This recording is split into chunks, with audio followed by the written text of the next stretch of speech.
My parents abandoned me on my graduation day to throw a lavish yacht party for my golden child brother. They called my dual doctorate a pathetic joke and demanded I wire them $15,000 to pay for their champagne. They had absolutely no idea that before the day was over, a multi-billion-dollar corporate titan would hand me the exact weapon I needed to wipe their entire arrogant existence off the map. My name is Savannah, and I am 33 years old. Before I continue this story, let me know where you are watching from in the comments below. Hit like and subscribe if you have ever had to cut off toxic family members who treated your biggest achievements like absolute garbage. Growing up in a wealthy Connecticut suburb, my parents, Richard and Catherine, worshipped only one thing: money, status, and corporate power were their entire religion. My older brother Cameron was their anointed savior.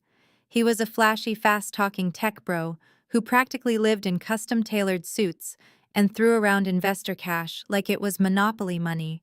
I, on the other hand, was the family embarrassment. Why? Because I loved science. Because my greatest passion was healing animals and studying complex genetics. To my elitist parents, veterinary medicine was a blue-collar joke. They constantly reminded me that playing with sick dogs would never secure a prestigious seat at their exclusive country club table. Fast forward to a crisp May morning. I was standing in the massive parking lot of Cornell University, the cool wind gently catching the heavy black fabric of my graduation gown. This was not just a regular graduation. I was about to walk across the stage to receive a dual Doctor of Veterinary Medicine and a PhD in Genetic Biotechnology. It took me nearly a decade of sleepless nights, grueling lab hours, and surviving entirely on meager student grants.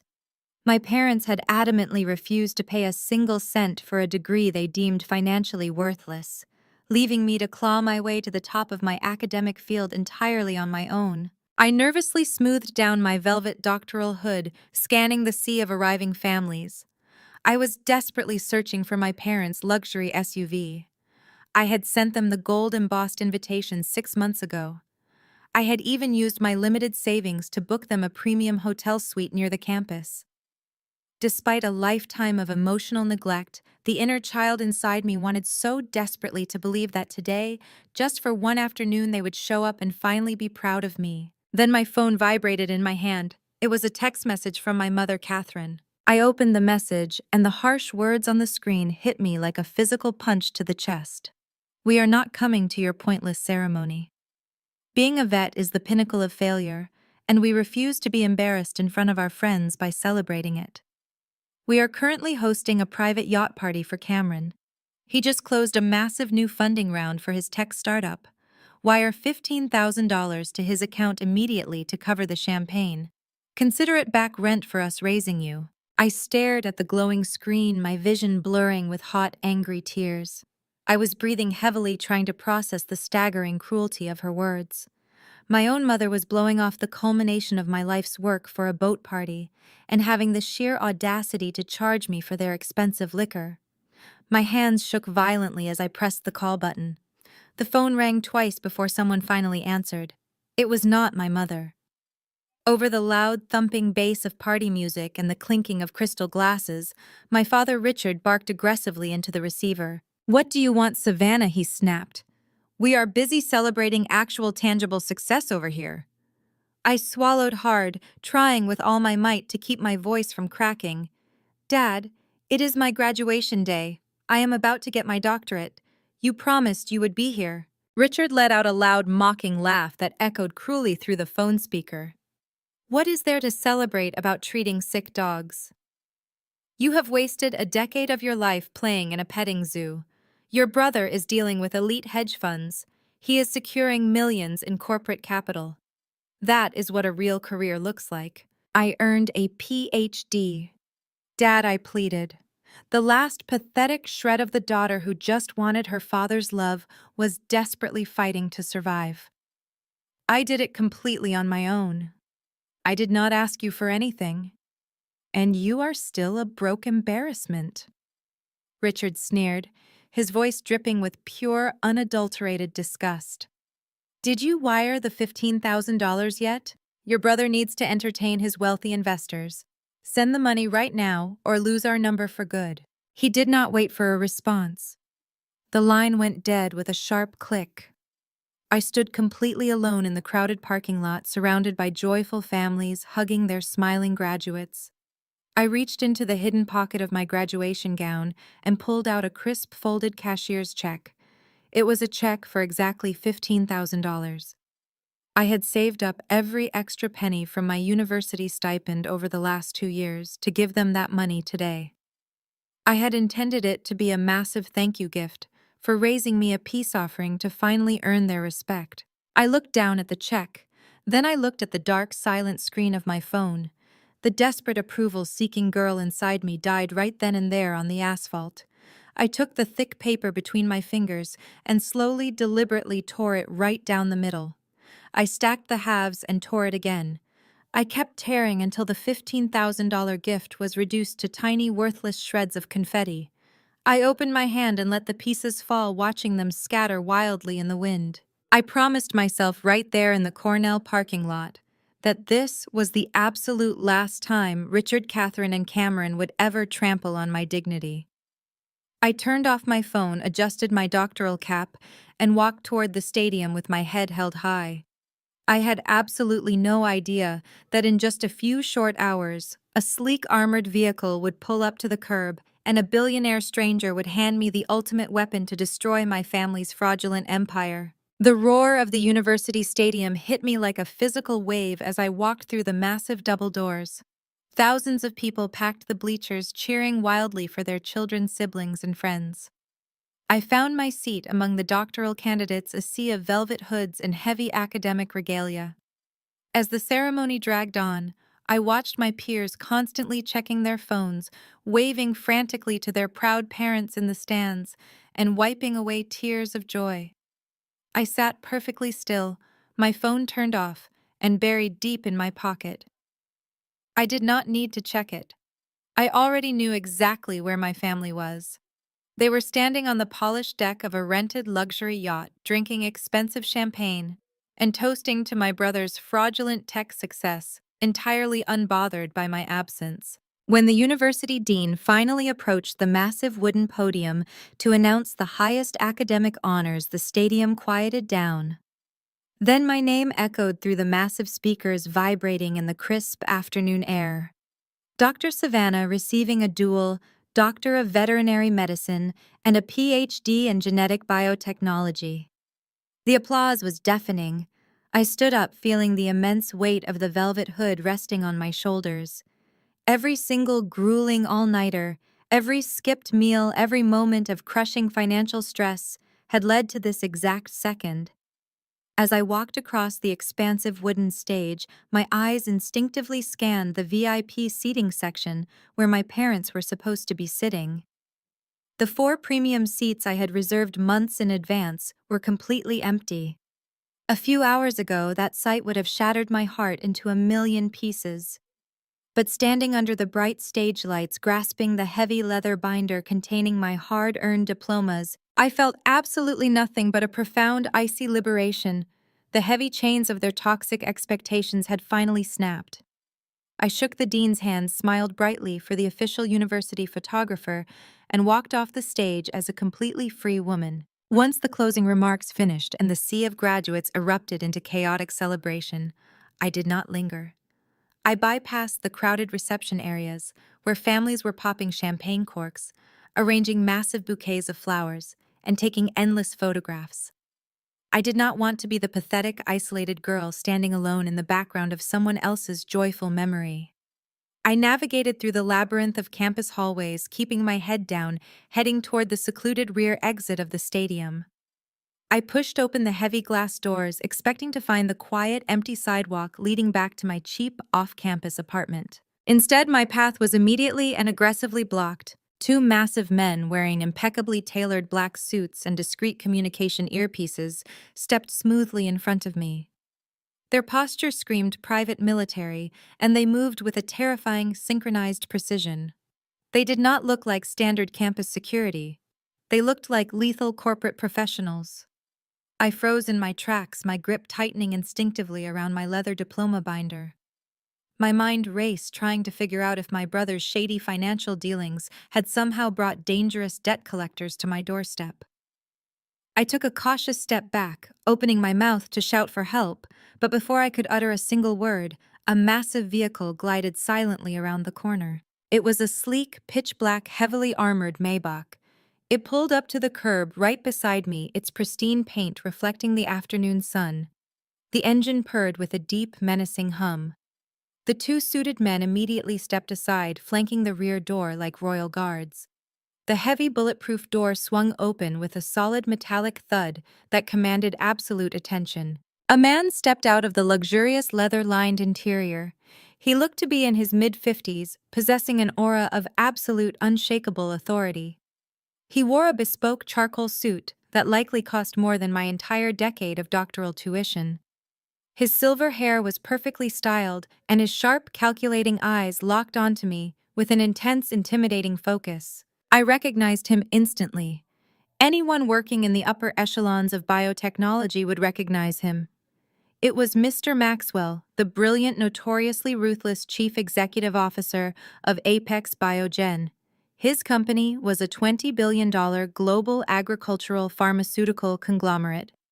Apex Biogen was the undisputed titan of the industry, a corporate predator that bought out promising tech startups, revolutionized global supply chains, and crushed competitors without a second thought. My heart hammered a chaotic rhythm against my ribs.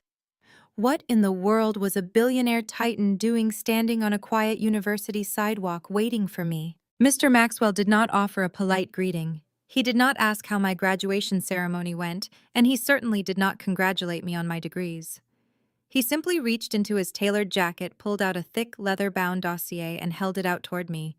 I recognized the title printed boldly on the cover. It was my doctoral dissertation.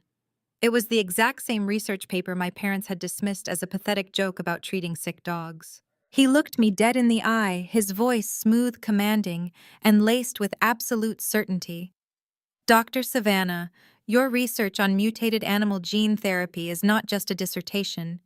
It is the key to revolutionizing global agricultural pharmaceuticals.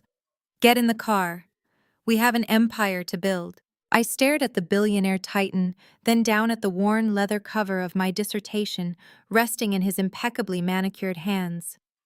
A normal person might have hesitated, paralyzed by the sheer absurdity of the situation. But I was not a normal person anymore.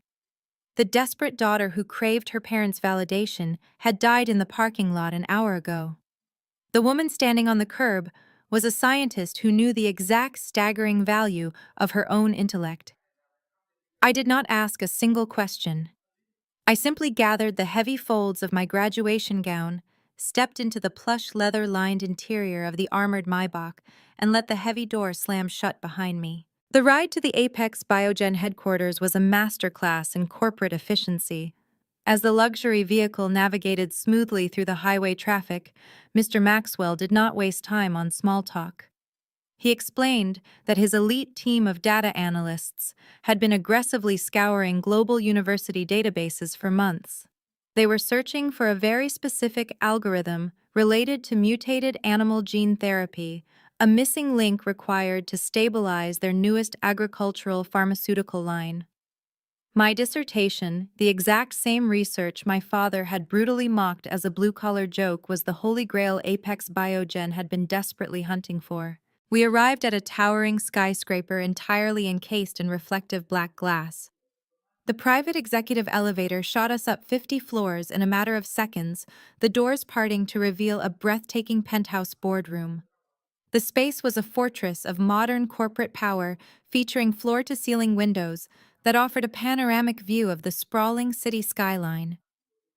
Mr. Maxwell bypassed the standard pleasantries. He took a seat at the head of a massive mahogany conference table, opened a sleek leather folio, and slid a thick stack of legal documents directly across the polished wood until it stopped in front of me. "Read it carefully, Dr. Savannah," he instructed, leaning back in his chair. "But I will save you the trouble of deciphering the legal jargon.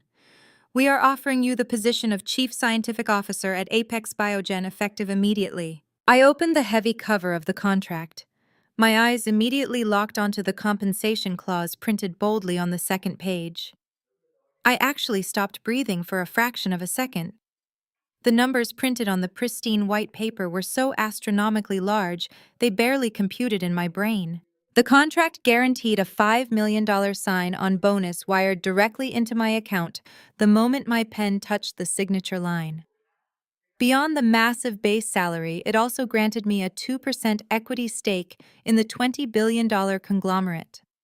My parents had spent my entire life belittling my career choice, demanding I pay them $15,000 just to justify my existence. Now a billionaire was handing me hundreds of millions of dollars in generational wealth simply for being the smartest person in the room. There is a catch, of course. Mr. Maxwell continued, his sharp eyes tracking my reaction. I am not just hiring you to sit in a pristine laboratory and run genetic sequencing. Apex Biogen is currently in the middle of a massive aggressive expansion phase. We are buying out tech and biotech startups left and right to consolidate our market dominance. However, our mergers and acquisitions department is currently run by financial executives who do not understand the actual science behind the companies they are purchasing. They are buying flashy garbage based on bloated financial projections. He leaned forward, tapping a single finger on the mahogany table.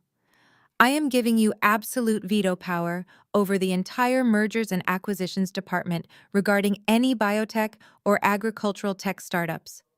You are the ultimate gatekeeper, Dr. Savannah. No company gets bought, no startup gets a bailout, and no CEO gets a payout unless you personally review their technology and sign your name on the approval form. You have total unrestricted executive authority. I looked down at the contract. The sheer terrifying magnitude of the power he was handing me was intoxicating. I picked up the heavy gold fountain pen resting next to the folio. My hand did not shake. I signed my name with sharp, deliberate strokes, officially binding myself to the Apex Biogen empire. Excellent, Mr. Maxwell said, a rare, genuine smile crossing his face as he collected the signed documents. Let us get straight to work. The M&A department has a massive backlog of desperate startups, practically begging for an Apex buyout. Most of them are running out of capital and facing imminent bankruptcy. I need you to review the top-tier priority files right now and tell me which ones are actually worth our time and which ones we should let burn to the ground. He slid a towering stack of glossy pitch decks and financial dossiers across the table. I took off my doctoral cap, tossed it onto the empty chair beside me, and pulled the first file toward me. I opened the cover, my eyes scanning the executive summary with the clinical analytical precision I had honed over a decade of rigorous academic research. The first few pitch decks were exactly what Mr. Maxwell had described. Flashy presentations masking weak technology and severely bloated valuations. I tossed them into the rejection pile without a second thought. But as I pulled the fourth thick folder from the center of the stack, my hand suddenly froze, hovering over the glossy cover. The company logo stamped on the front of the pitch deck was incredibly familiar. I opened the file and stared at the executive summary. The financials were an absolute disaster. The startup was hemorrhaging cash at a terrifying rate, taking on massive amounts of toxic debt, and the technology they were trying to sell was entirely fraudulent. The proposal was not a confident business pitch. It was a desperate, panicked plea for a corporate bailout to avoid total financial annihilation and potential federal investigation. My eyes drifted down to the bottom of the page, locking onto the signature of the chief executive officer, begging Apex Biogen for a $50 million lifeline. The company was named Aegis Tech. The CEO was Cameron, my brother, the arrogant golden child who was currently standing on a rented luxury yacht, drinking expensive champagne and celebrating a fake financial victory while my parents cheered him on. He was secretly drowning in debt, and he had absolutely no idea that the ultimate judge, jury, and executioner, holding the power of life and death over his entire fraudulent existence, was the very same sister he had just discarded in a parking lot. I stared at the glossy cover of the Aegis Tech pitch deck, the sheer irony of the universe completely washing over me. My brother was not a tech titan. He was a desperate fraud drowning in a sinking ship, begging the very company I now controlled to throw him a life raft. But the financial numbers in the dossier were too catastrophic to be simple mismanagement. There was active malice hidden in these spreadsheets. I needed the raw, unfiltered truth about exactly how deep Cameron had buried himself before I orchestrated my next move. There was only one person inside his inner circle with the intellect to see through his lies: his wife. I sent a secure encrypted message to Nia, my African-American sister-in-law. Nia was a brilliant forensic accountant who had sacrificed her own rising corporate career to play the role of the perfect supportive tech wife to my brother. While my parents treated me with absolute disdain, Nia had always offered me quiet, unspoken solidarity. Within minutes of receiving my message, she agreed to meet me at a dimly lit, secluded coffee shop on the industrial edge of the city, miles away from the prying eyes of my parents' elite social circles. I arrived early, securing a dark corner booth away from the windows. When Nia walked through the heavy wooden door, my breath caught in my throat. She was entirely stripped of her usual wealthy housewife facade. The pristine designer dresses, the flawless makeup, and the massive diamond rings were completely gone. She wore a simple beige trench coat over an oversized gray sweater. Her eyes carried the heavy, hollow exhaustion of a woman who had not slept peacefully in months. She slid into the booth across from me, glancing nervously over her shoulder before reaching deep into her coat pocket. She pulled out a small, encrypted USB drive, placed it on the scratched wooden table, and slid it directly into my hand. Her fingers were trembling. "You look entirely different," Savannah Nia said, her tired eyes scanning my sharp posture and the quiet confidence radiating from me. "You look like you finally woke up from a terrible nightmare." I slipped the silver drive safely into my bag. "I woke up this morning, Nia. Now I need you to tell me exactly what is on this drive." Nia took a shaky breath, leaning over the table so her voice would not travel past our booth. "It is a complete house of cards, Savannah. Cameron is not just running a failing startup, he is running a massive, highly illegal Ponzi scheme. I started digging into his private accounts last month when the math on our personal taxes stopped making sense.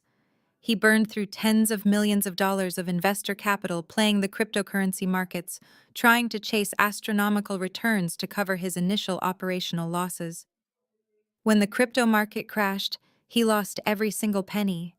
He has been paying off his early investors with the capital he raised from his newest funding rounds just to keep the illusion alive. I felt a cold knot tighten in my stomach.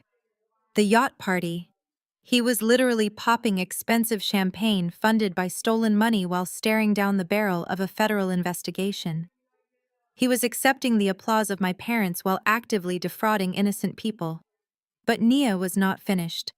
She closed her eyes, a single tear escaping and tracking down her cheek. "It gets so much worse, Savannah." When he realized the corporate walls were closing in, he panicked. He needed a massive injection of untraceable cash to appease his most aggressive investors before they triggered a federal audit. So he went to Richard and Catherine. "My parents?" I asked, my voice dropping to a harsh whisper. "They do not have that kind of liquid cash. They live entirely on credit cards and the illusion of status." "Exactly," Nia replied, her tone laced with absolute disgust. "He manipulated their terrifying obsession with wealth. He convinced them that his company was days away from a $50 million buyout, but claimed he needed a temporary bridge loan to secure the final legal fees and keep the startup afloat until the ink dried. He conned your parents into taking out a second highly predatory mortgage on the family mansion. They leveraged their entire estate to hand him $3 million in cash. And Cameron immediately dumped all of it into the black hole of his corporate debts. The money is entirely gone." My mind raced. My parents had literally bet their home on the golden child. They had handed him $3 million while demanding I pay them $15,000 for raising me. They were completely blind to the fact that their favorite son was a criminal who had just destroyed their entire financial future. But Nia looked terrified for her own safety, her hands gripping the edge of the table. "He is getting desperate, Savannah. He has started forging my signature on personal financial documents to open new credit lines under my name." I am consulting with a divorce attorney and gathering this evidence for the FBI. I refuse to go down for his crimes. He thinks he is untouchable because he believes a massive corporate buyout is going to erase his debts and make him a multimillionaire by the end of the week. Nia leaned closer, the raw terror in her voice unmistakable. He is praying Apex Biogen buys his garbage company to escape federal prison, Nia whispered. He thinks their executives are stupid enough to buy his fake data. As the staggering weight of her words settled between us, my secure phone suddenly vibrated against the wooden table. The screen flared to life, illuminating the dark booth.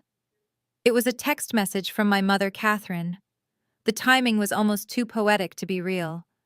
I opened the message. It did not contain an apology for missing my graduation. It did not ask how my day went.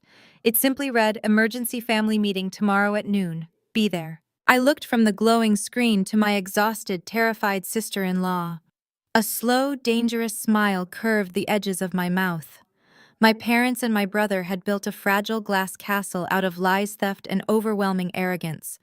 And tomorrow at noon, I was going straight into the center of it to watch it shatter. The next day, I did not show up to my parents' sprawling Connecticut estate, looking like the exhausted, financially starved graduate student they were so accustomed to bullying. That version of Savannah was dead and buried. Instead, I walked through the heavy wrought iron gates wearing the armor of my new reality.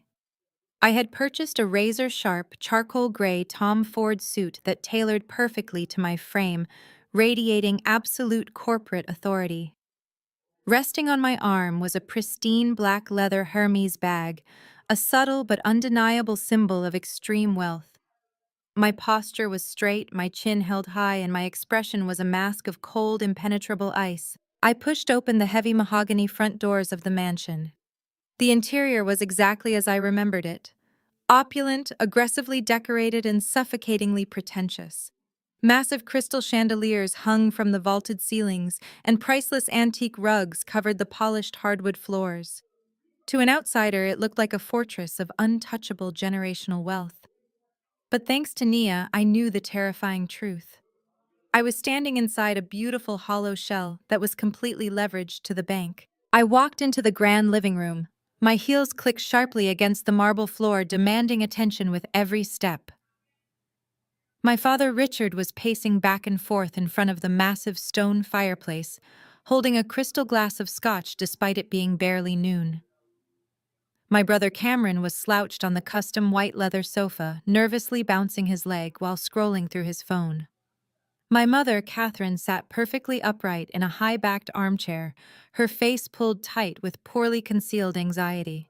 When I entered the room, they all stopped and looked at me. A normal family might have been taken aback by the staggering physical transformation of their daughter.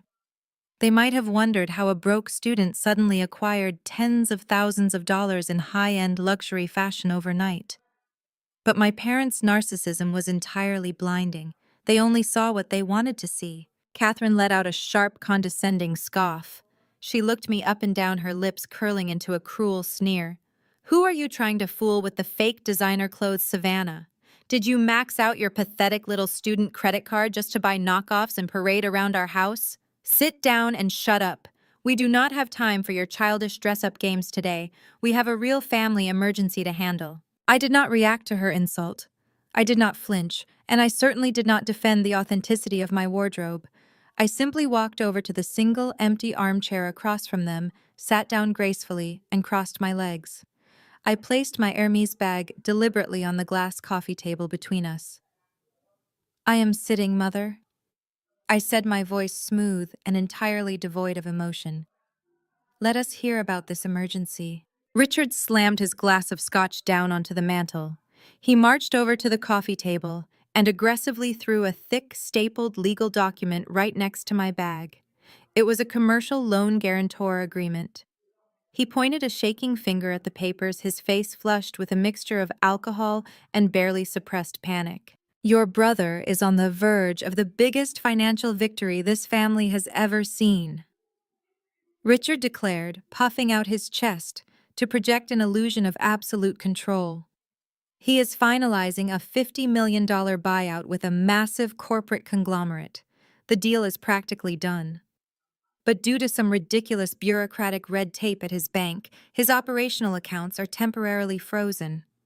He needs a rapid bridge loan to cover the final legal fees and keep his servers running until the buyout money clears next week. I looked down at the document. The requested loan amount printed on the top page was $500,000. They were asking for $500,000 in liquid cash to cover a massive hole in Cameron's collapsing Ponzi scheme. "And what exactly does this have to do with me?" I asked, leaning back in my chair. Richard slammed his hand flat against the glass table, leaning over me to use his physical size as an intimidation tactic. "It has everything to do with you, because you have a completely pristine credit score.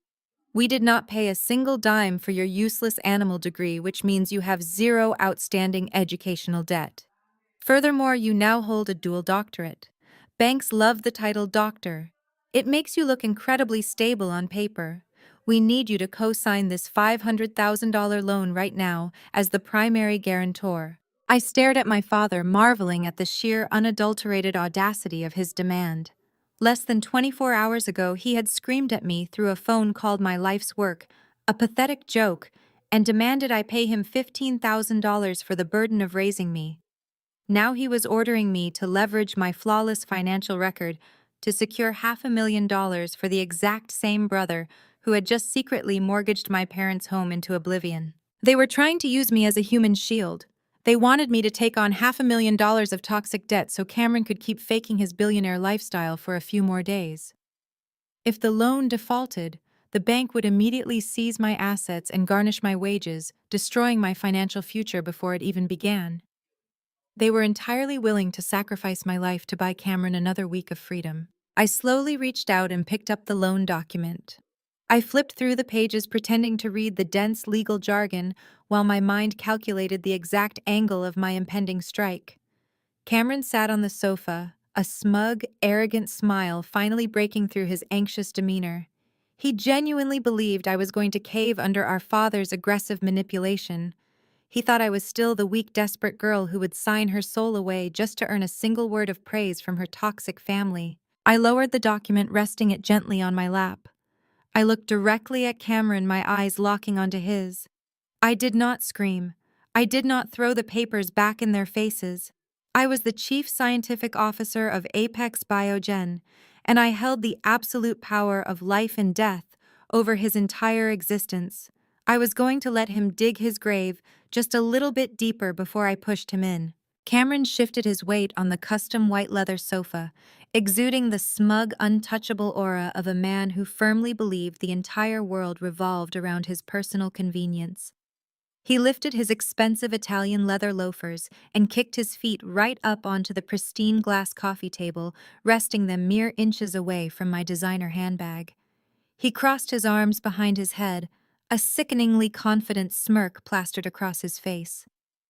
He looked at me not as a sister, but as a minor annoying obstacle standing between him and his impending fortune. "You really do not get it, Savannah," Cameron chuckled, his voice dripping with heavy, unearned arrogance.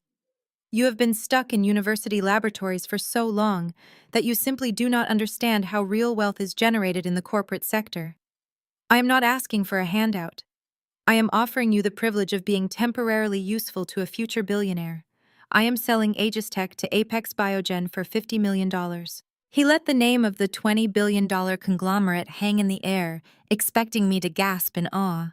He waited for my eyes to widen at the sheer magnitude of the $50 million figure. He wanted me to bow down to his manufactured corporate supremacy. "The deal is basically done," Cameron continued, waving his hand dismissively through the air. "Their financial executives have already looked over my pitch decks. They love the valuation. They love the market projections. I have a final mandatory pitch meeting tomorrow morning at their downtown headquarters. I just have to sit down with their newly appointed chief scientific officer to get the final technical approval." Richard crossed his arms, nodding approvingly at his golden child. "Your brother has outsmarted the entire market," Richard added, glaring at me. "He built an empire from scratch. Once Apex Biogen wires that $50 million, he is going to pay off this bridge loan immediately." You will not lose a single dime. You just have to put your name on the paper today. I kept my face completely neutral, though internally my mind was running at light speed. The sheer blinding delusion radiating from Cameron was almost difficult to comprehend. He actually believed his fraudulent spreadsheets and fabricated data would simply sail past the executive review. He thought he could con one of the most ruthless agricultural pharmaceutical conglomerates on the planet just as easily as he had conned our parents out of their home equity. I leaned forward slightly, resting my elbows on the armrests of my chair. "And this new chief scientific officer?" I asked, my tone laced with mild, feigned curiosity. "You are confident you can convince them to approve the acquisition?" Cameron let out a loud, obnoxious laugh. He dropped his feet from the table and leaned forward, resting his elbows on his knees, looking at me like I was the most naive creature on earth. "It is just a formality, Savannah. Some academic lab rat they just promoted to the executive board to make their science division look good for public relations. I deal with these types of people all the time. They are socially awkward number crunchers who get easily blinded by flashy presentations and confident business jargon. I can charm any nerd into signing a contract. I am going to walk into that boardroom tomorrow, give them a 10-minute slideshow on our projected revenue, and walk out with a $50 million buyout." Catherine let out a heavy, dramatic sigh of extreme impatience. She tapped her manicured nails aggressively against the arm of her chair. "We do not have time to explain high-level corporate mergers to someone who spends her days treating animal parasites. The bank closes in 3 hours. Stop asking stupid questions and pick up a pen." Cameron grabbed the loan document from the table and practically shoved it toward me. "Just sign the damn $500,000 loan so I have walking around money until the ink dries, you idiot. Do not ruin this for the family just because you are jealous of my success." The room grew thick with their collective toxic pressure. They were a pack of wolves cornering what they believed was a defenseless, desperate rabbit. They expected me to crumble. They expected me to pick up the pen sign away my flawless credit score and blindly accept the financial noose they were slipping around my neck. I did not reach for the pen. Right at that moment, my parents' housekeeper walked quietly into the grand living room carrying a silver tray. She set a porcelain teapot and a set of delicate cups down on the edge of the glass coffee table before quickly retreating to the kitchen. The timing was absolutely perfect. I slowly reached out and picked up one of the porcelain cups. I poured a small amount of steaming tea, the delicate splashing sound echoing loudly in the sudden tense silence of the room. I lifted the cup to my lips. I did not rush. I took a slow, deliberate sip, letting the warm liquid soothe my throat while my family watched me with escalating irritation. Savannah Richard barked, his face turning a dark shade of red. "Did you not hear your brother? Sign the paper." I lowered the teacup, resting it perfectly on its matching saucer, with a soft, definitive clink. I looked directly at Cameron. I let a slow, freezing smile spread across my face. It was not a smile of submission. It was the terrifying, calculated smile of an apex predator who had just locked the cage door from the outside. "I am not going to sign your loan, Cameron," I said, my voice smooth and entirely devoid of hesitation. Before the eruption of their outrage could even begin to form, I tilted my head slightly, my eyes piercing straight through his arrogant facade. I simply asked a single question. "Are you absolutely certain this new CSO will approve the buyout for your garbage company?" Cameron stared at me for a split second, his brain entirely misinterpreting the weight of my question. He thought I was just being a bitter, jealous sibling trying to poke holes in his magnificent corporate fantasy. He rolled his eyes, letting out a loud theatrical groan of annoyance that echoed in the cavernous living room. "Garbage company," Cameron mocked, shaking his head with a pitying smirk. "You are so unbelievably pathetic, Savannah. You have zero understanding of the modern tech industry. Aegis Tech is going to revolutionize the global market, and Apex Biogen knows it. That is exactly why they are throwing $50 million at me. You are just terrified that my massive success is going to completely overshadow your pathetic little animal clinic." Before I could even offer a calm response to his staggering delusion, the fragile, paper-thin patience of my mother entirely snapped. Catherine slammed her hand flat against the glass coffee table with such explosive, violent force that the porcelain teacups rattled sharply against their saucers. She leaned forward, her face twisting into a mask of pure, unfiltered rage. The polished, aristocratic facade she so carefully maintained for her elite country club friends completely melted away, revealing the vicious, highly toxic woman hiding underneath. "How dare you speak to your brother like that?" Catherine shrieked, her voice echoing shrilly off the vaulted ceilings of the mansion. "He is generously offering you a chance to finally be useful to this family, and you sit there giving us your insolent, ungrateful attitude. You are a complete embarrassment. We should have never let you pursue that useless science degree in the first place." I kept my posture perfectly straight, my hands resting calmly on my lap, refusing to give her the emotional reaction she was desperately trying to provoke. "I am simply looking out for my own financial security, Mother. I am not co-signing a $500,000 loan for a company I know absolutely nothing about." "You know nothing about anything," Catherine spat, pointing a manicured, trembling finger directly at my face. "Your pathetic animal doctor job will not make $500,000 in a lifetime. You play with sick dogs and cats while your brother is out here dealing with global conglomerates and venture capitalists. You are a financial parasite. We fed you, we clothed you, and we housed you for 18 long years.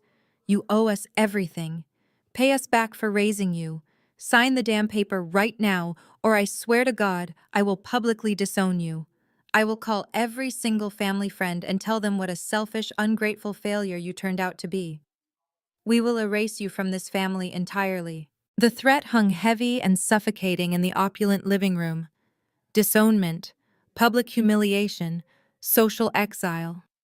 For my entire life, those were the ultimate terrifying weapons my parents wielded to keep me in line. They relied heavily on my desperate childhood need for their love and approval to manipulate my every move. They truly believed that the sheer terror of losing my family would force me to blindly sign away my financial future and take on $500,000 of toxic debt. Richard crossed his arms, standing tall next to the grand stone fireplace, nodding in firm agreement with my mother. "You heard her, Savannah. This is your absolute last warning. You either pick up that pen and support your brother, or you walk out that front door right now and never come back." I looked at the three of them. My father, the arrogant enforcer who worshipped money above his own daughter. My mother, the toxic manipulator who viewed children as financial investments. And my brother, the fraudulent golden child, who was currently hiding a $3 million mortgage default from the very parents fiercely defending him. They were a perfect destructive trinity of deception. A profound, unbreakable sense of peace washed over my entire soul. The little girl who used to cry alone in her bedroom, wondering why she was never good enough for her parents, was finally and permanently gone. The woman sitting in the tailored Tom Ford suit did not need their conditional love. I had a $5 million sign-on bonus sitting securely in my bank account. I held a 2% equity stake in a $20 billion empire.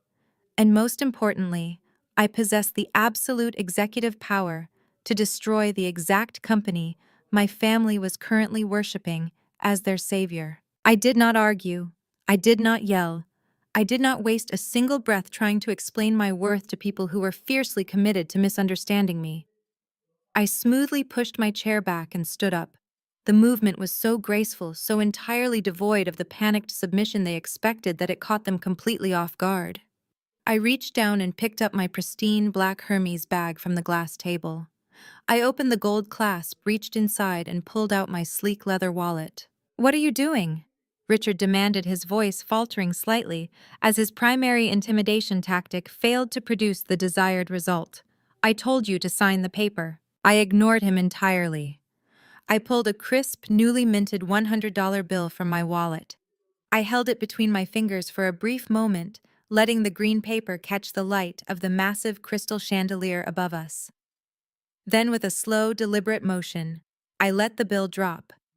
It fluttered gracefully through the tense air and landed softly right on top of the stapled loan guarantor document. Catherine stared at the money, her mouth opening and closing in sheer bewildered shock.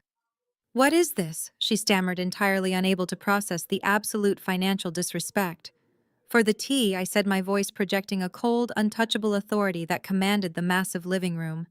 It was quite refreshing. I turned my gaze to Cameron. He was staring at me, a flicker of genuine, unsettling confusion finally breaking through his arrogant smirk. He did not understand how I could possibly be so unbothered by the threat of total family exile.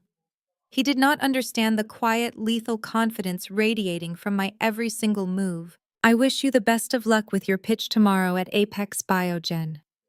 Cameron, I stated softly, my eyes locking onto his with predatory focus. I have a feeling it is going to be an incredibly memorable meeting. I did not wait for his response. I turned on my heel, the sharp click of my stilettos sounding like a ticking metronome as I walked confidently across the polished marble floor.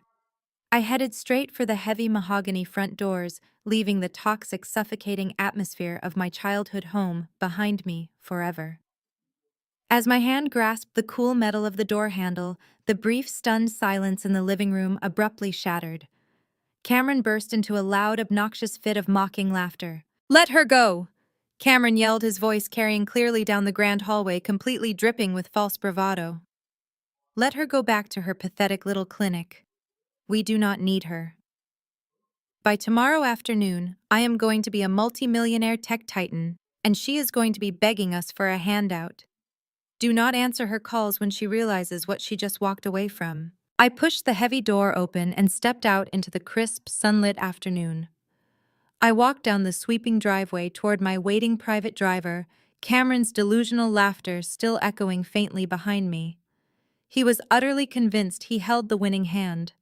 He was entirely certain that tomorrow morning would bring him limitless wealth, corporate glory, and total vindication. He had absolutely no idea that the executioner's block was already rigged. The blade was freshly sharpened, and my hand was the only one resting firmly on the release lever. The heavy doors of the armored Maybach sealed me inside a vault of quiet luxury, cutting off the faint, pathetic sound of my brother's delusional laughter. My private driver navigated smoothly away from the sprawling Connecticut estate and merged onto the highway, heading straight back to the towering black glass headquarters of Apex Biogen. I did not feel a single ounce of guilt for walking away from my parents. The emotional umbilical cord was permanently severed. My mind was entirely focused on the impending corporate execution. When I stepped out of the private executive elevator onto the 50th floor, the atmosphere of the penthouse boardroom was electric with high-stakes corporate energy. Mr. Maxwell was already waiting for me. He stood by the massive digital smartboard, holding a sleek tablet. He had granted me absolute veto power over the mergers and acquisitions department, but as a seasoned billionaire titan, he was deeply invested in watching how his new chief scientific officer handled a hostile threat. I walked over to the mahogany conference table, opened my designer bag, and pulled out the encrypted USB drive Nia had given me at the coffee shop. I handed it directly to Apex Biogen's lead data analyst, who was standing quietly in the corner of the room. Within seconds, the contents of the drive were projected onto the massive digital screen. The sheer scale of Cameron's financial crimes illuminated the dark boardroom in stark, undeniable high definition. Mr. Maxwell crossed his arms, his sharp eyes scanning the fabricated revenue streams, the hidden crypto losses, and the highly illegal shell accounts Cameron had used to hide his massive operational deficits. "This is not just a bad investment," Mr. Maxwell observed, his voice a low, dangerous rumble. "This is textbook wire fraud. Your brother is running a sophisticated Ponzi scheme. He is pitching us a $50 million acquisition based entirely on fabricated intellectual property and stolen investor capital.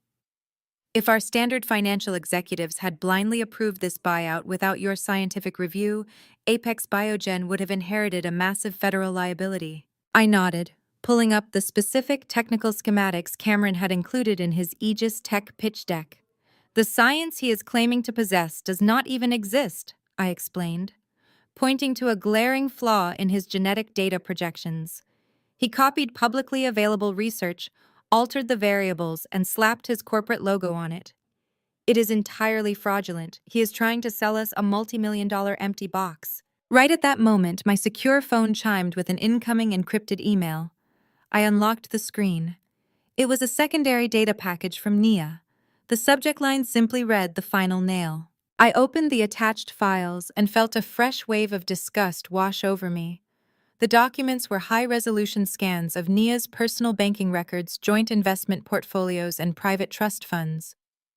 Cameron had not just drained his company and leveraged my parents' mansion.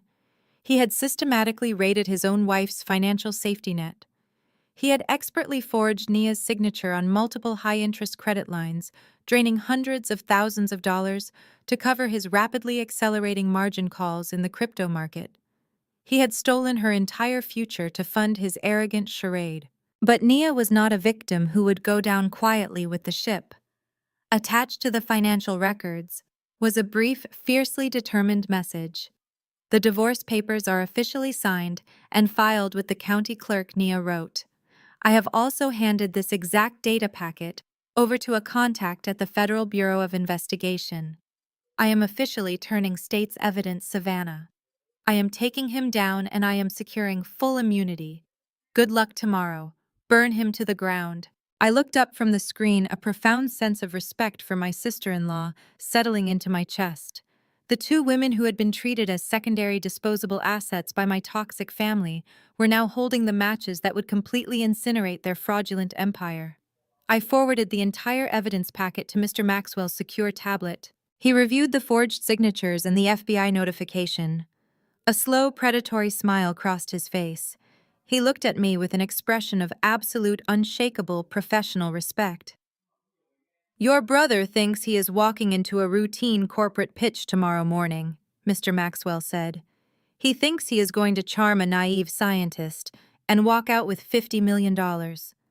How exactly do you want to handle this execution, Dr. Savannah?" I walked over to the floor-to-ceiling windows, looking down at the glittering city lights, beginning to illuminate the sprawling metropolis below.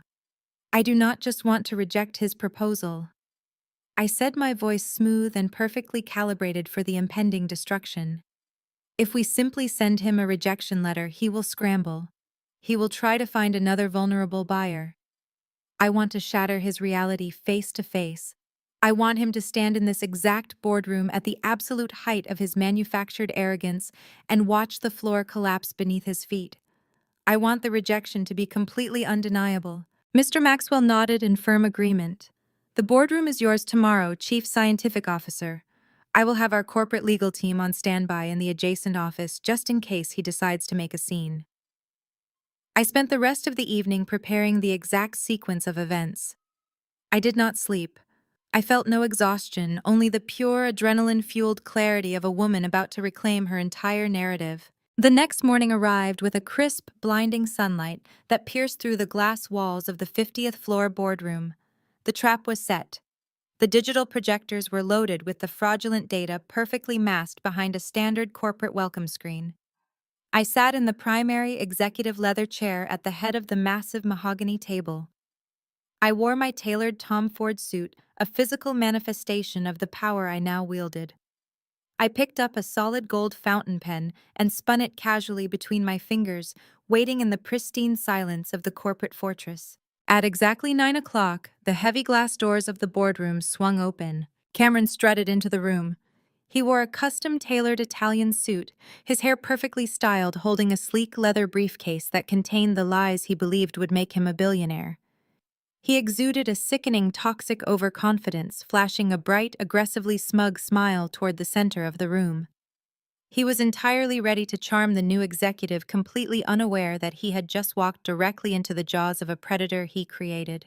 Cameron closed the heavy glass doors behind him with a confident push, adjusting the cuffs of his custom Italian suit. He took a deep, steadying breath, puffing out his chest to project the ultimate image of a visionary tech founder. He marched toward the front of the room, keeping his eyes entirely focused on the massive digital smartboard to ensure his carefully fabricated slideshow was ready to deploy. He dropped his leather briefcase onto the mahogany table with a loud, authoritative thud. It was the calculated, arrogant move of a man attempting to establish immediate dominance in a room he did not own. He was completely focused on the illusion he was selling, entirely oblivious to the reality waiting for him at the end of the table. Finally, he turned his gaze toward the primary executive chair to greet his supposedly naive, easily manipulated target. His confident, blinding smile was fully prepared. But the exact moment his eyes locked onto the person sitting at the head of the table, that smile violently shattered. Cameron physically froze, his entire body locked up as if he had just slammed into an invisible brick wall at highway speed. All the color instantly drained from his face, leaving his skin a sickly pale gray. I did not move. I remained perfectly reclined in the plush leather chair, my posture relaxed, but radiating absolute, undeniable authority. I wore the sharp Tom Ford suit he had mocked yesterday. I continued to casually spin the solid gold fountain pen between my fingers, letting the rhythmic metallic glint catch the bright morning sunlight pouring through the floor-to-ceiling windows. I watched the gears in his brain violently grind to a halt. His eyes darted wildly around the massive, intimidating penthouse boardroom, taking in the 50-story view, and the sheer corporate power of the space then snapped back to my face. He was entirely unable to reconcile the two images.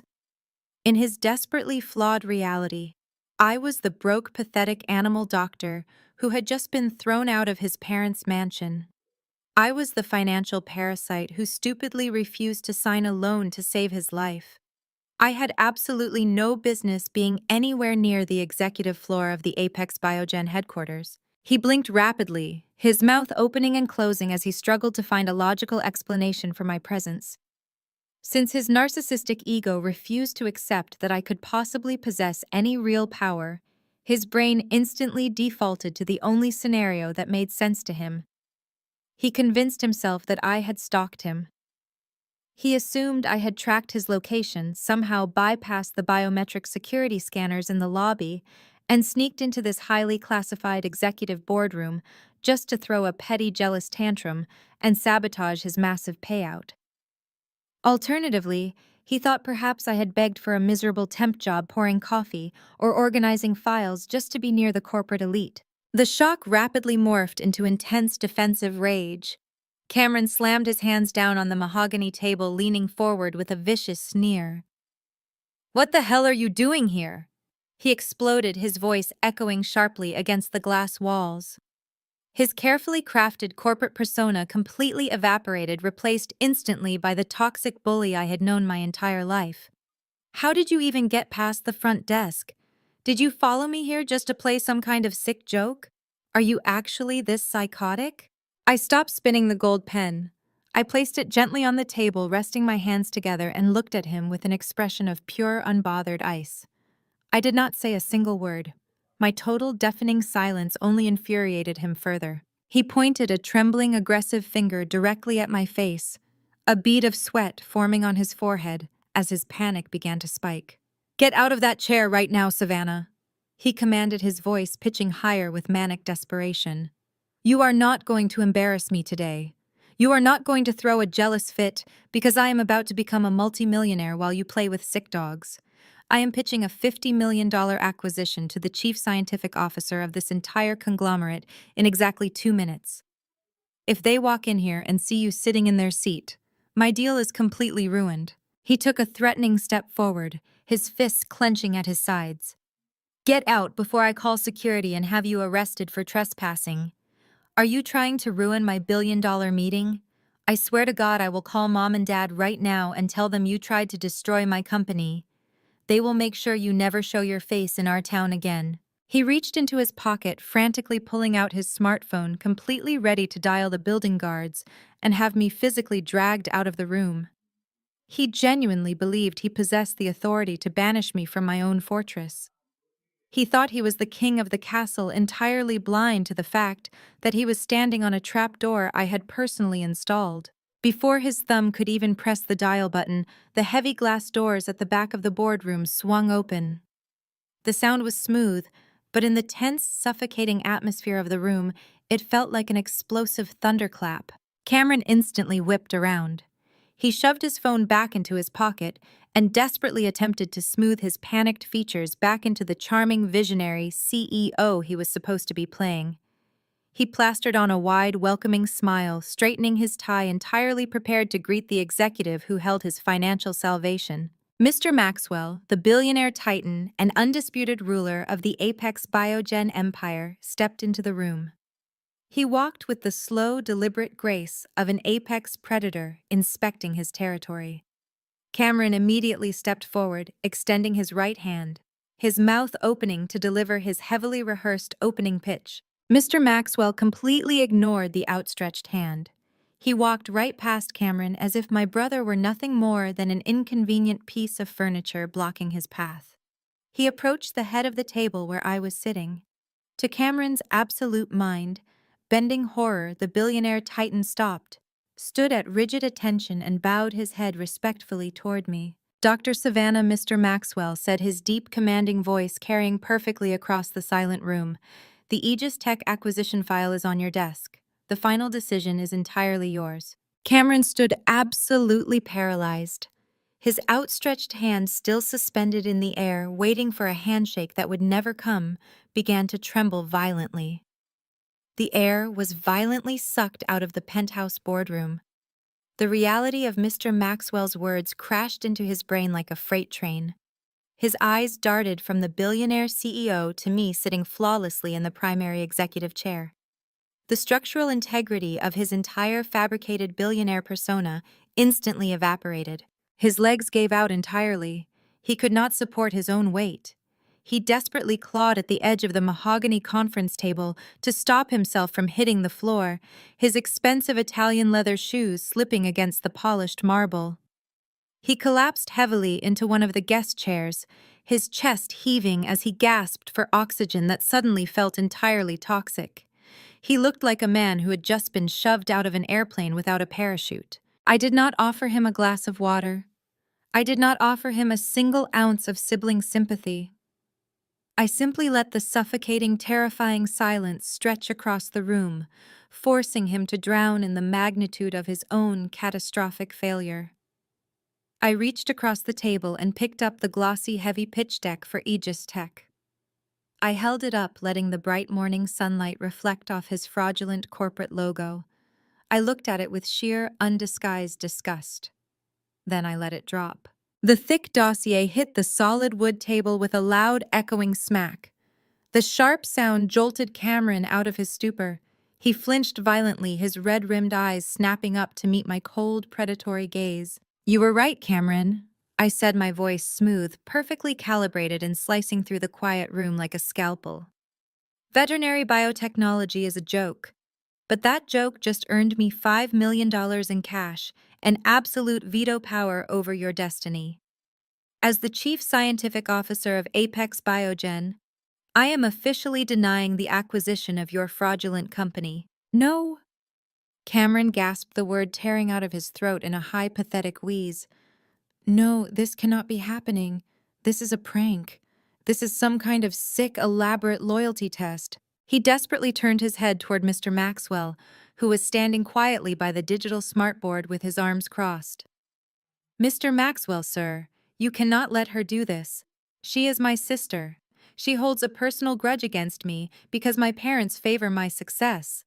She is completely unqualified to evaluate a tech acquisition of this magnitude.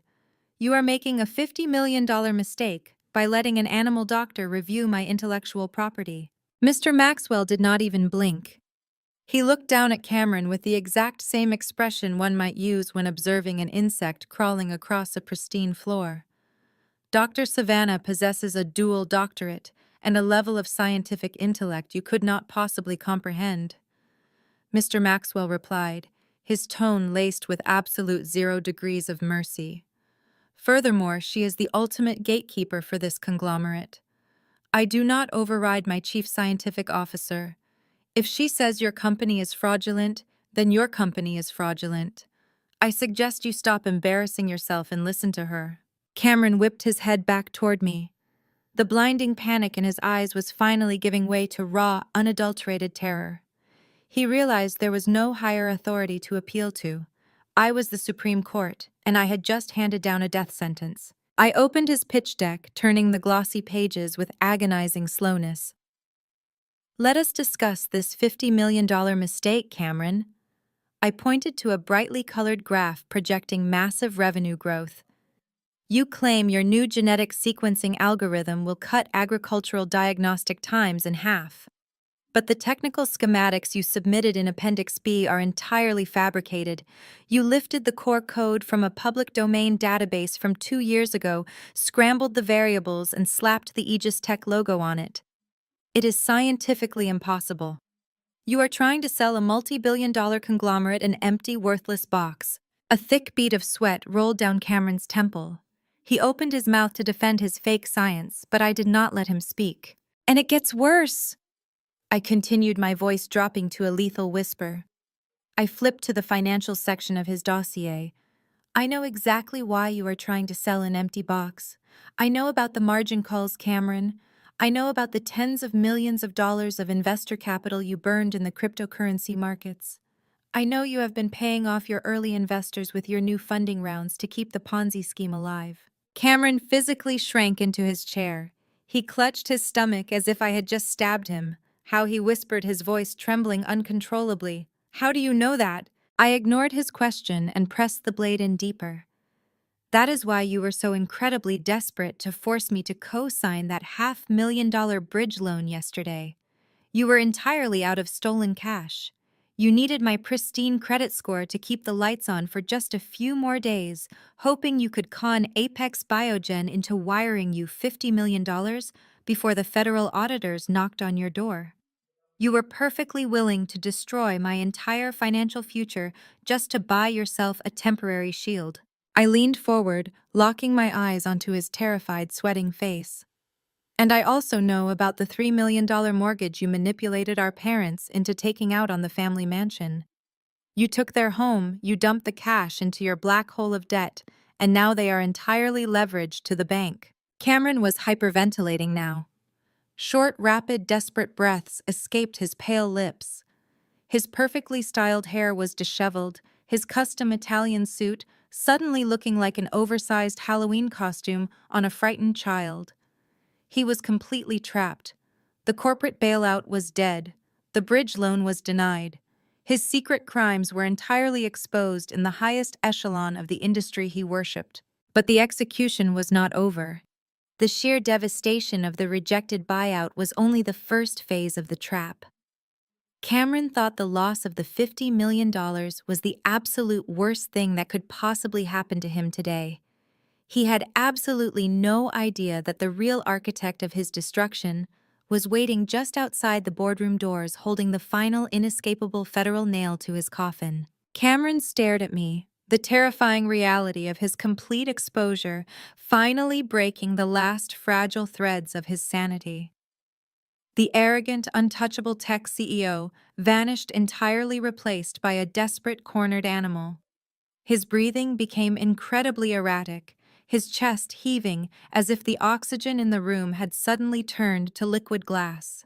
He could not maintain eye contact with me, nor could he look at the billionaire titan standing silently by the digital board. He physically slid off the expensive leather guest chair. His knees hit the plush carpet of the penthouse boardroom with a dull thud. He did not stand back up. Instead, he crawled. The golden child of our family. The man who had spent my entire life looking down on me from a manufactured pedestal was literally crawling across the floor toward my side of the massive mahogany table. He gripped the polished edge of the wood with white trembling knuckles, pulling himself up just enough to look me in the eyes. "Savannah, please!" Cameron begged, his voice cracking into a high, pathetic sob. "You cannot do this to me. You have to sign the acquisition paperwork. You have to approve the deal. If you reject this buyout, I am completely finished. I am going to federal prison." Tears began to stream freely down his pale face, ruining his perfectly manicured appearance. He was no longer trying to hide his crimes. The sheer terror of his impending reality forced a chaotic, frantic confession right out of his throat. "The people I took money from, Savannah, they are not just standard venture capitalists," he babbled uncontrollably. "Some of them are incredibly dangerous institutional investors. They are demanding their quarterly returns by the end of the week. If I do not wire them that $50 million Apex buyout, they are going to trigger a massive audit. The Securities and Exchange Commission will step in. The FBI will seize my servers. I will spend the next 20 years in a federal penitentiary. You have to save me. I am your brother. You cannot just sit there and watch me burn. I looked down at him, my expression completely devoid of mercy.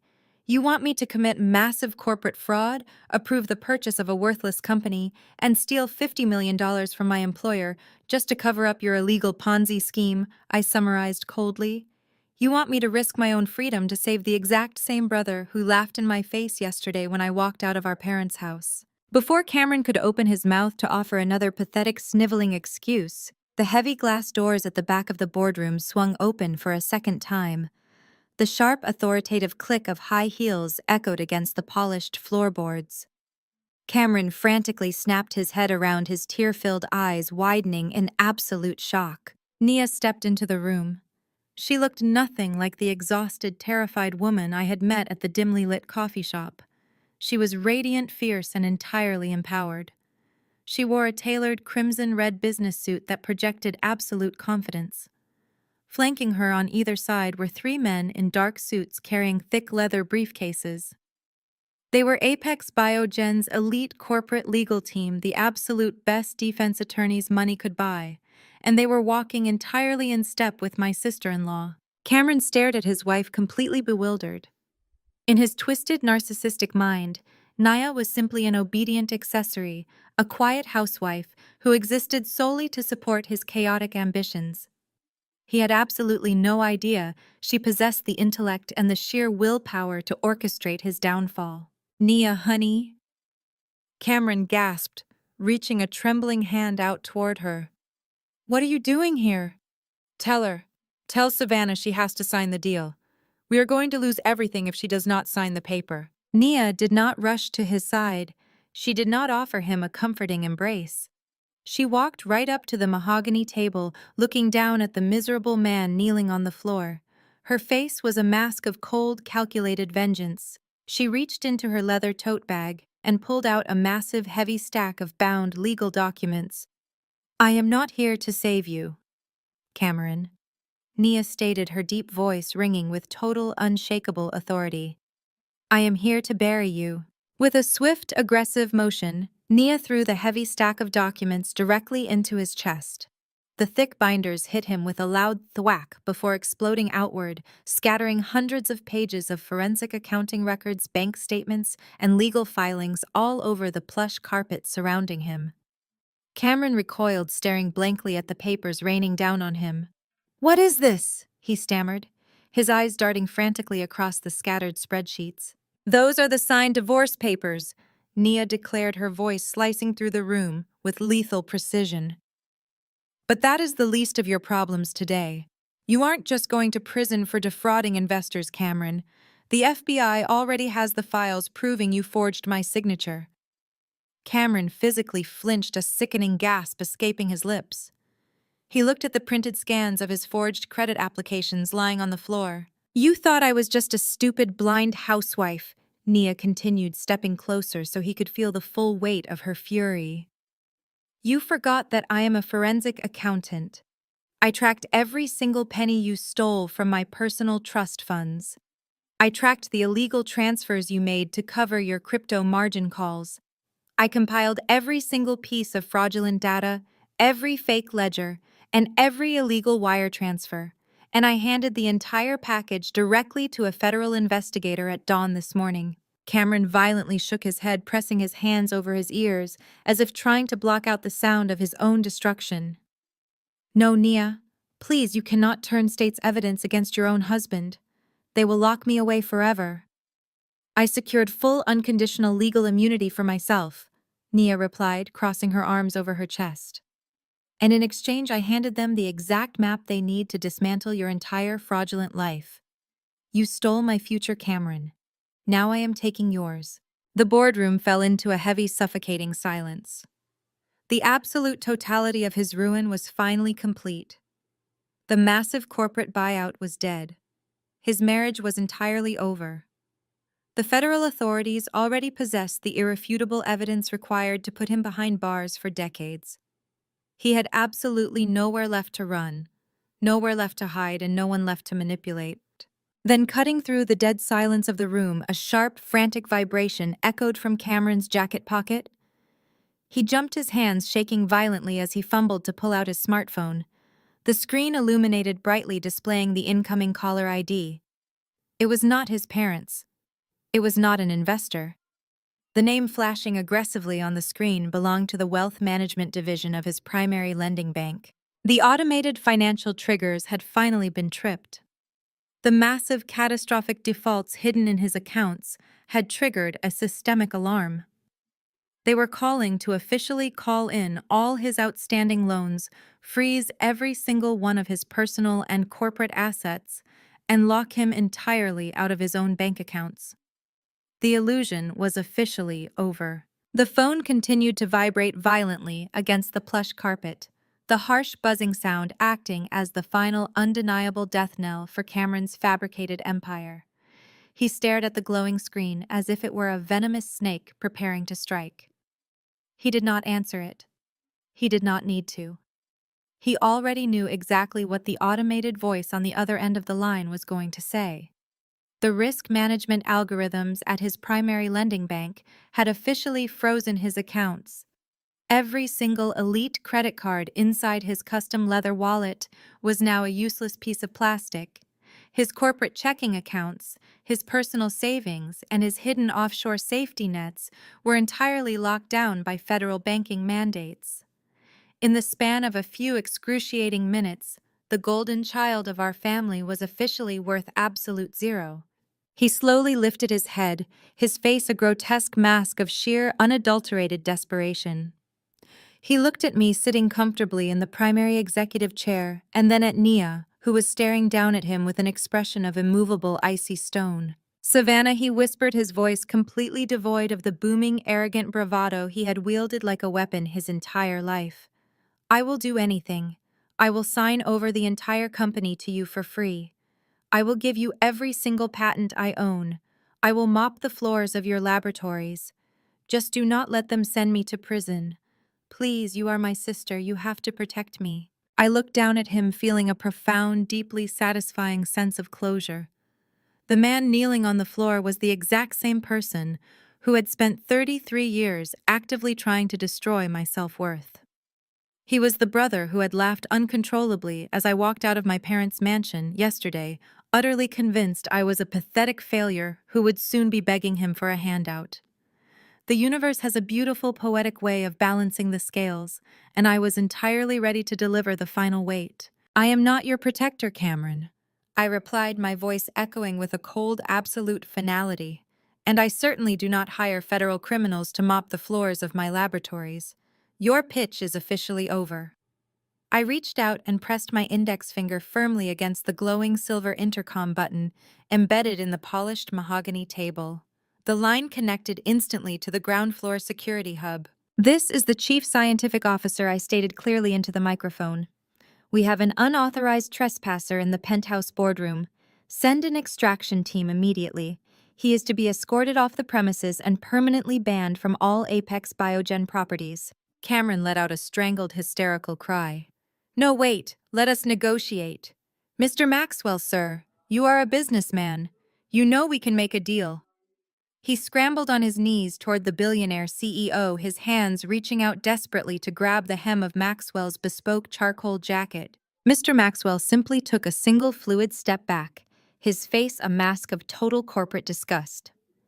"Do not touch me," Mr. Maxwell ordered sharply, his voice practically vibrating with authority.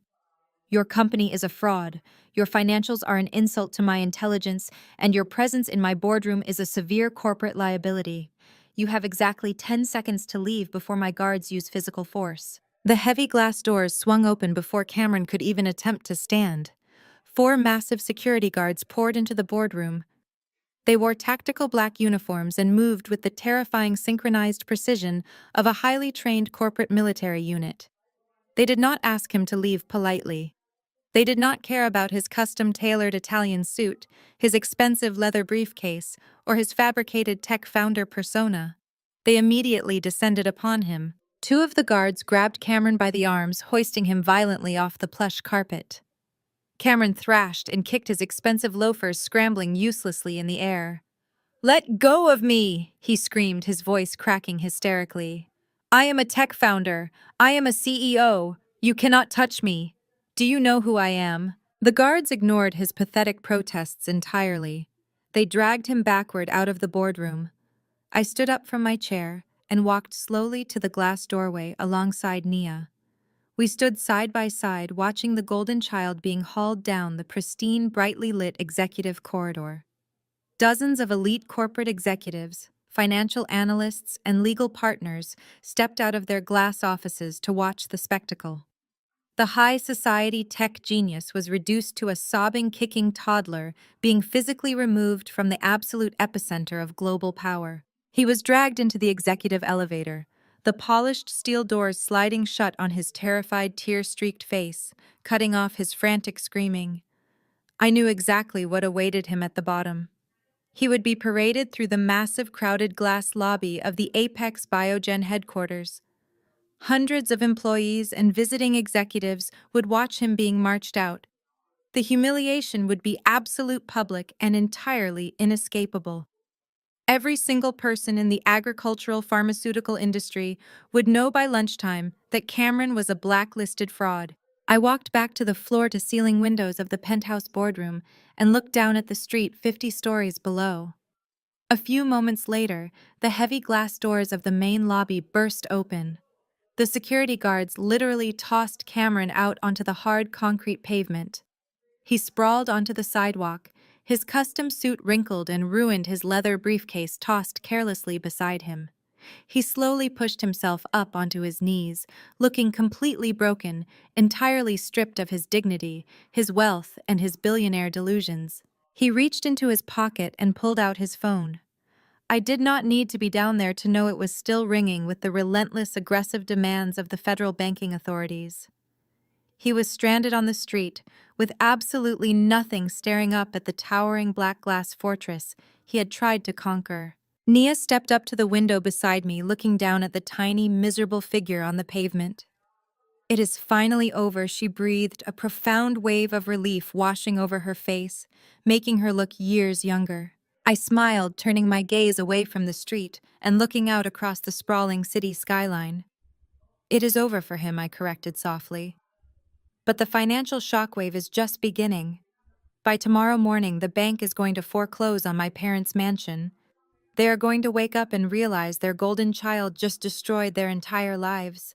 And when they hit absolute rock bottom, they are only going to have one place left to turn." The corporate execution of Cameron was not a quiet affair.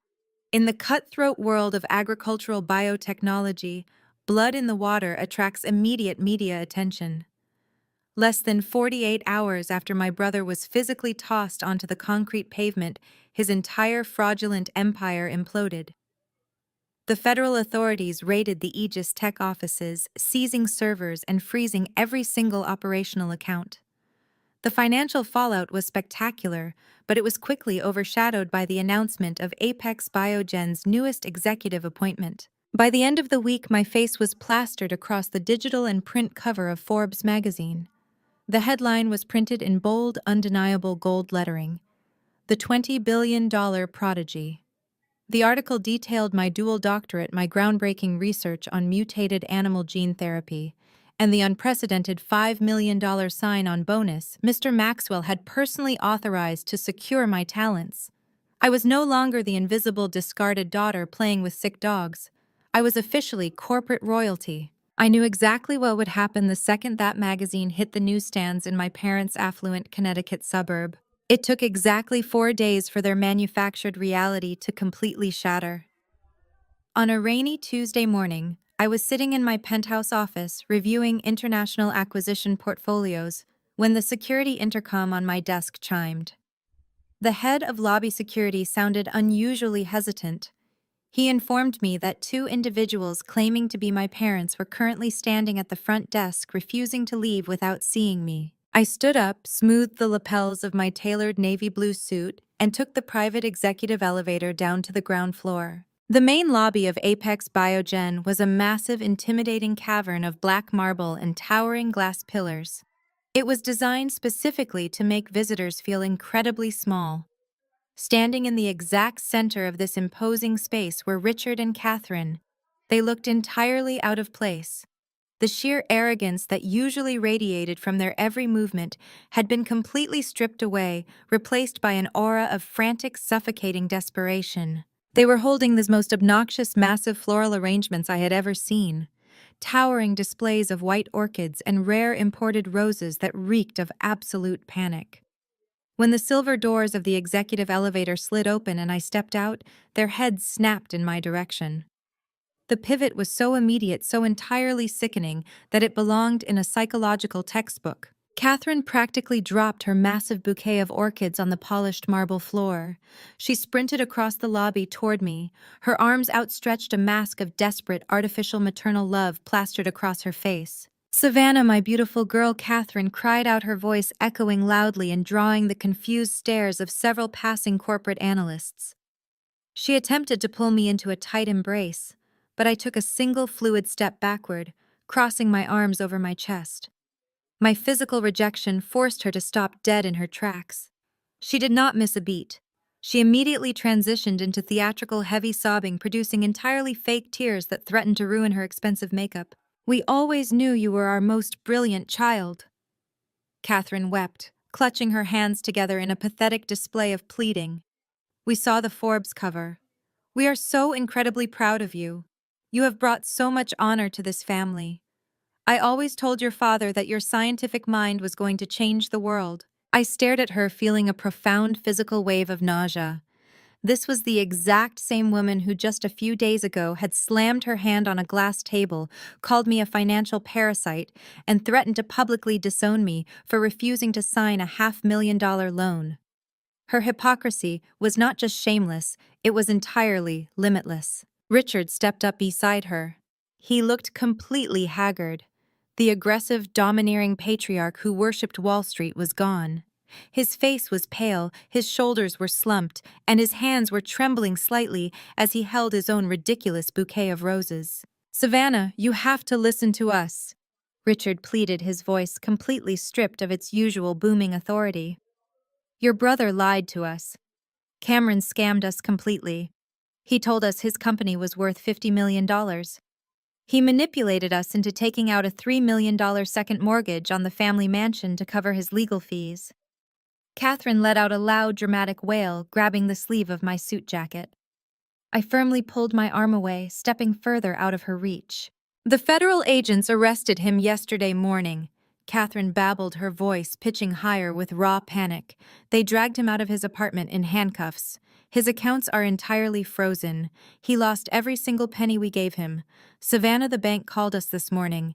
Because Cameron defaulted on the bridge loan they are calling in our mortgage. They are foreclosing on the mansion. We are going to lose our home. We are going to lose our country club memberships. We will be absolutely ruined in front of all our friends. Please save us." Richard took a desperate step forward. "You are the only one who can fix this. You have the $5 million bonus. You have the executive salary. Please, Savannah, you have to save us. You have to pay off the bank before they evict us. We are your family." They stood there in the towering glass lobby, completely stripped of their power, begging the very daughter they had discarded like garbage to act as their financial savior. They expected me to fall back into my old role. They expected the desperate approval-seeking child inside me to finally cave, to hand over millions of dollars just to purchase the parental love they were currently faking. I looked at them. I did not yell. I did not throw their vicious insults back in their faces. My expression remained a mask of absolute impenetrable ice. The security guards stationed at the front desk were watching me closely, their hands resting near their tactical belts, entirely ready to drag my parents out onto the street exactly like they had done to Cameron. All I had to do was give the signal. All I had to do was nod my head and my parents would be physically thrown out of the building. But a simple eviction was far too easy. It lacked the absolute crushing finality they truly deserved. They needed to sign their own death warrants. I slowly lowered my arms and offered them a thin, razor-sharp smile. "I am not going to call security," I said softly, my eyes locking onto theirs with predatory focus. "Pick up your flowers. Follow me to the private elevator. I am inviting you up to my office. We are going to negotiate." The private executive elevator carried us up 50 floors in total suffocating silence. Richard and Catherine stood rigidly in the back corner of the glass-enclosed cab, clutching their absurdly large floral arrangements. I stood at the front, my eyes fixed forward on the rapidly ascending floor numbers. When the silver doors finally parted to reveal my penthouse office, I heard my mother let out a quiet, involuntary gasp. The space was a breathtaking monument to absolute corporate power. Floor-to-ceiling windows offered an unobstructed panoramic view of the entire city skyline. A massive custom-built mahogany desk dominated the center of the room, flanked by plush leather seating and abstract art pieces that cost more than my parents' current net worth. As they stepped onto the thick, pristine carpet, I watched the sheer panic in their eyes instantly morph into something entirely different. I watched the greed take over. They looked around the room, taking in the unmistakable scent of limitless wealth. In their twisted, status-obsessed minds, they suddenly believed they had won. They thought my invitation to negotiate was actually a desperate plea for reconciliation. They genuinely believed that despite the millions of dollars I now commanded, I was still the pathetic, emotionally starved little girl who would gladly empty her bank accounts just to hear them say they were proud of me. I gestured toward the two leather guest chairs positioned directly in front of my desk. "Have a seat," I instructed calmly. They practically scrambled to sit down, dropping the ridiculous bouquets onto the floor beside them. Richard leaned forward, resting his elbows on the edge of my polished desk. The arrogant, demanding patriarch immediately attempted to reassert his dominance. "We are so glad you came to your senses, Savannah." Richard began adjusting his tie as if he were sitting in a standard boardroom meeting. "We knew you would not let your own flesh and blood sink. Now the bank is demanding exactly $3 million by the end of the business day to clear the lien on the mansion. We need you to initiate a wire transfer directly into our primary checking account. Once the funds clear, we will handle the bank and we can put this entire ugly chapter behind us." Catherine nodded vigorously, leaning in with a sickeningly sweet, entirely fabricated smile. "And we want to make you a promise, Savannah. We are entirely done with Cameron. He is a criminal.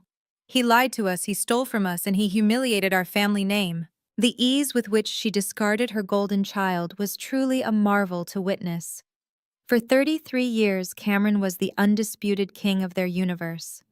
Now that his pockets were empty, and the FBI had him in handcuffs, they were throwing him under the bus without a single second of hesitation. "Your father and I spoke in the car on the way over here." Catherine continued, reaching across the desk in a failed attempt to hold my hand. "We are officially cutting Cameron out of the family trust. We are disowning him. We are going to contact our estate lawyers tomorrow and make you the sole legal heir to the family fortune. Everything we have will eventually belong to you. We just need you to save the estate first." I sat back in my leather chair studying their faces. They were offering me the inheritance of a heavily mortgaged mansion and a family name that was currently dragging through the mud of federal indictments. They thought they were handing me a golden ticket. They had absolutely no idea they were holding a lit stick of dynamite. "I understand completely," I said, my voice smooth and perfectly agreeable. "You want me to step in, satisfy the primary lender, and buy the $3 million debt from the bank?" "Yes, exactly," Richard agreed, eagerly clapping his hands together. "You buy the debt, the bank backs off, and our home is safe." I opened the top drawer of my mahogany desk. I did not pull out a checkbook. I did not initiate a corporate wire transfer into their personal accounts. Instead, I pulled out a sleek, heavy black folder. I had instructed my corporate legal team to prepare these exact documents the moment Cameron was dragged out of the building, knowing with absolute certainty that my parents would come crawling to my doorstep the second the bank threatened their precious social status. I slid the black folder across the desk until it rested perfectly between them. I opened the cover, revealing a thick stack of legal contracts printed on heavy watermarked paper. "If I'm going to assume a $3 million liability, we have to do this entirely by the book," I explained, tapping my manicured nail against the top page. The bank requires a formalized transfer of liability. These documents will allow me to legally purchase the lien directly from the lender, clearing your names from the immediate default registry. Richard let out a heavy sigh of relief, completely blinded by the prospect of financial salvation. Of course, of course. Standard bureaucratic red tape. He immediately reached into his jacket pocket and pulled out his expensive fountain pen. He did not read the contract. He did not even bother to skim the executive summary printed on the very first page. He was a man who worshipped Wall Street, yet his arrogant assumption that he could easily outsmart his daughter completely blinded him to the most basic rule of business: never sign a document without reading the fine print. He aggressively flipped to the back page and signed his name on the dotted line. He pushed the folder over to Catherine, pointing to the second signature line. Catherine did not hesitate either. She practically ripped the pen from his hand and scribbled her name next to his, her eyes wide with greedy anticipation. They were entirely focused on the imaginary $3 million wire transfer they thought was coming their way. They had no idea they had just signed comprehensive quitclaim deeds. They had no idea they had just authorized a total unconditional transfer of property assets. They had legally surrendered every single right, title, and interest they held in the Connecticut mansion directly over to me. "There you go," Richard said, leaning back in his chair with a smug, victorious sigh capping his fountain pen. "All signed and legally binding. Now how quickly can you process that wire transfer? The bank is expecting our call." I reached across the desk and pulled the black folder back toward me. I looked down at their fresh, wet signatures. I verified